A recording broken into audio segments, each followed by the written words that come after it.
Vamos girar? Vamos agora para uma pauta que o Adriles Jorge gosta bastante. Vou começar por você, Drilinho. Você gosta bastante desses assuntos com como é que é? Comportamentais, culturais. E corporais. Eu ia falar. Corporais você gosta bastante também. Não do que o Kevin Spacey gosta. Esse eu gosto, não.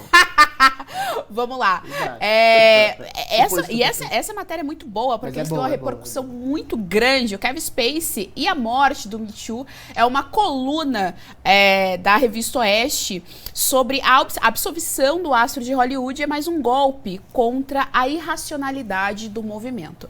Só para recapitular aqui o que aconteceu, né? O Kevin Spacey sofreu uma série de acusações de abuso sexual, bem ali naquela onda do movimento Me Too, né? Que as atrizes hollywoodianas disseram que todas foram agredidas sexualmente, violentadas sexualmente, que há uma pressão dentro de Hollywood a respeito disso. E aí rapazes fizeram essa acusação contra o Kevin Spacey e na época ele estava no auge na série House of Cards.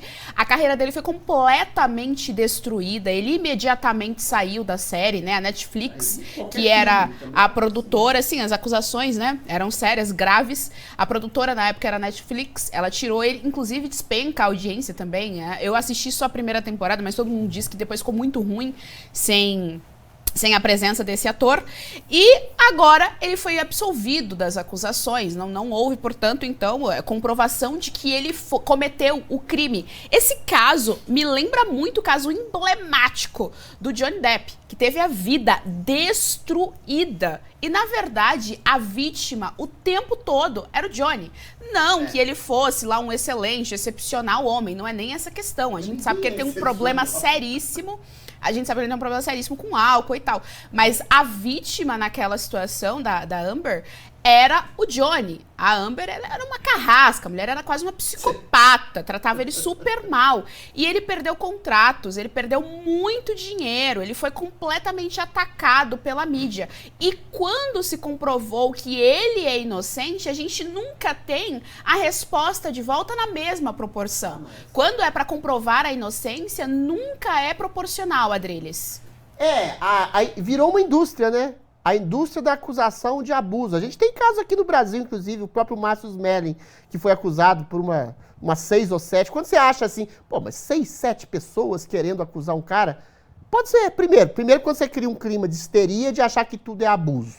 O Me Too começou assim, começou bem, inclusive, com críticas e denúncias e investigações sobre potenciais astros ou produtores de Hollywood que se usavam da sua fama, do seu poder, do seu dinheiro, para cometer abusos, como se precisasse, né? As mulheres geralmente gostam de quem é famoso, ou os homens também.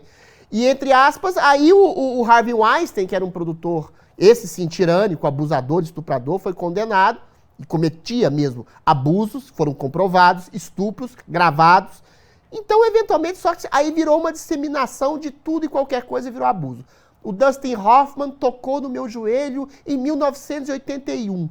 Ou coisa do tipo assim, Warren Beatty me olhou com uma cara meio de tarado em 1989. Tudo e qualquer coisa virava abuso. A zona cinzenta da tentativa de uma conquista era abuso. Uma vez eu vi uma entrevista de uma feminista e ela dizia assim, o cara perguntava pra ela, como é que você diferencia um assédio de um flerte? Se você tiver dúvida, é não. Eu falei, eu estaria virgem até hoje, porque eu nunca tive certeza absoluta de que uma mulher quisesse ficar comigo. O caso do Kevin Spacey é emblemático porque, primeiro, ele é homossexual, não era nem mulheres que se colocavam no lugar de vítimas. Ele era promíscuo, declaradamente promíscuo. Ele era diretor de teatro. E não era só no House of Cards, não. Ele ganhou 2 Oscars. Era um puta ator de cinema. Um extraordinário talento que dizia, eu sou promíscuo, eu transo com vários homens, eu gosto. E aí, eventualmente, como diretor de teatro, a gente sabe que vários atores querem ascender economicamente, na carreira, nos seus projetos profissionais e, eventualmente, transam, sim, com diretores. Vamos ser bastante claros aqui. E, eventualmente, alguém chega e fala, o Kevin Spacey tocou... E o teor das acusações é mais ou menos esse, hein? O Kevin Spacey tocou na minha virilha em 1998. O Kevin Spacey me deu um abraço muito apertado, sei lá, num pub, num bar. Era nesse nível. Mais ou menos nesse nível. E aí o cara chega lá para a justiça, faz uma acusação, a mídia pega essa acusação, condena o cara previamente. O que aconteceu com o Kevin Spacey? Ele foi retirado não só da série dos House of Cards, ô Gesiane, todas as possibilidades cinematográficas deles foram encerradas, acabaram com a carreira dele. Um filme que ele já tinha feito poucos meses antes das denúncias. Apagaram o cara do filme, colocaram outro ator em todas as cenas. Ou seja, destruíram a carreira, e não só destruíram a carreira, destruíram a pessoa do Kevin Spacey. E agora chega no júri, 10 anos depois, os caras falam, olha, isso aqui é um depoimento. Como é que você vai comprovar um depoimento de uma pessoa que foi abusada? Ah, mas são 9 acusações. Sim. Quantas pessoas são oportunistas a ponto de querer um tipo de recompensa financeira, de um processo por abuso? Se ela for agraciada com um prêmio pela justiça, ela sai com milhões de dólares do Kevin Spacey. Ou então, melhor, sai como vítima potencial abusada. E hoje a gente sabe que a indústria de vitimização ganha lucros enormes com as pessoas, com mulheres, com homens. Eu estou dizendo que não existe abuso. É lógico que existe abuso. O problema é a disseminação da banalização da acusação de abuso. A gente vê isso não é só nos Estados Unidos, não. O Márcio Smelling, 7 mulheres, eu estava comentando aqui, acusaram ele de abuso. Depois a gente vai descobrir que uma das mulheres, inclusive uma atriz que está hoje na Globo, a loira lá, esqueci o nome da comediante, a Dani Calabresa, mandava foto pelada para ele.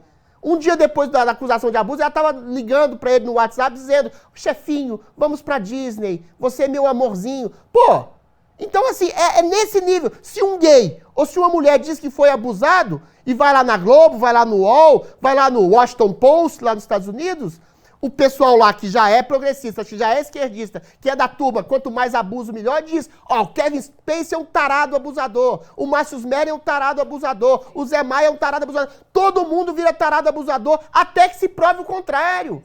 É uma indústria, e essa indústria obedece o quê? Critério ideológico, progressista.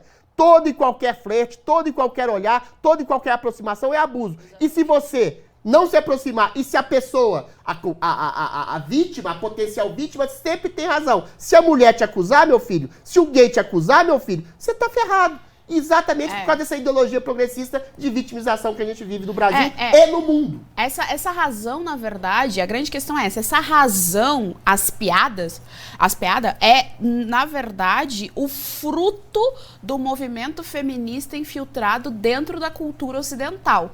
O movimento feminista criou essa narrativa de que a mulher sempre é vítima. Pior, criou a narrativa de que a natureza feminina não tem capacidade ou poder para atos perversos. E isso é uma mentira. Uma mulher pode sim ser má. Uma mulher pode sim ser cruel. A exemplo do que a Amber falava com Johnny Depp. Ela ria dele. Ela debochava e falava, acuse-me de alguma coisa. As pessoas nunca vão acreditar em você. As pessoas nunca vão acreditar. O que ela estava querendo dizer com isso?